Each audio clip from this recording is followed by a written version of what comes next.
13 అంటే ఇప్పుడు మనం కింద మేనేజ్ చేస్తే పైన 6 ఉంటుంది కదా టోటల్ పొడవులో. చేతి లూజ్ అయితే 7 కదా ఎక్స్ట్రాతో కలిపి 7 తీసుకోవాలి. ఇది 4.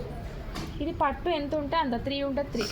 టోటల్లో 3 మేనేజ్ చేస్తే 7 ఉంటుంది కదా టోటల్ 10లో అట్లా తీసుకోవాలి. బార్డర్ని బేస్ చేసి తీసుకోవాలి. బార్డర్ కొన్ని పెద్దగా వస్తాయి, కొన్ని చిన్నగా వస్తాయి. బార్డర్ని అయితే మేనేజ్ చేస్తే బాగుంటుంది కదా కింద. బార్డర్ని బట్టి మీరు పొడవు అనేది చూసుకోండి. కొన్ని 5 వస్తే 5 పెట్టుకోండి. ఓకేనా? ఈ పాట్ బార్డర్ని తీసేసుకోండి.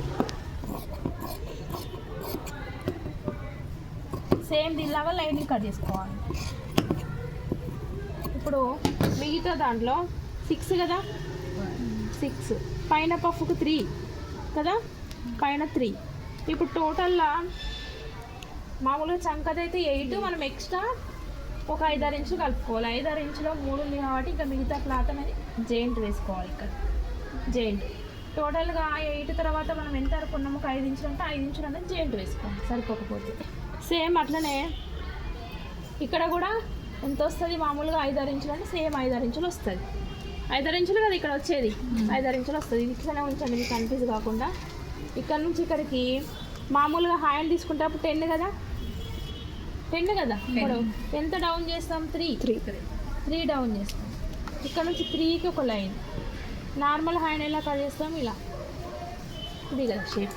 ఈ హ్యాండ్కి ఇక్కడ పైన మనం పఫ్కి ఎంత కలుపుకున్నాం, 3 ఇంచెస్ పొడవు, 3 ఇంచెస్ అంటే ఇక్కడ 2.5 లేదా 3 పెట్టుకోండి.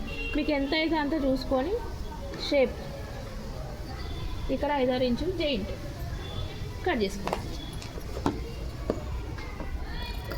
అందుకే 2 లైన్స్ వేస్తుంది. నార్మల్ హ్యాండ్ పైన పఫ్ సపరేట్. పైన వస్తాయి మేడం, చుట్టూ వస్తాయి. ఎందుకని ఎక్స్ట్రా కూడా వస్తుంది, కింద కూడా వస్తుంది. ఒక 5-4 ఇంచులు అనేది ఇక్కడ మనం తీసుకోవాలి.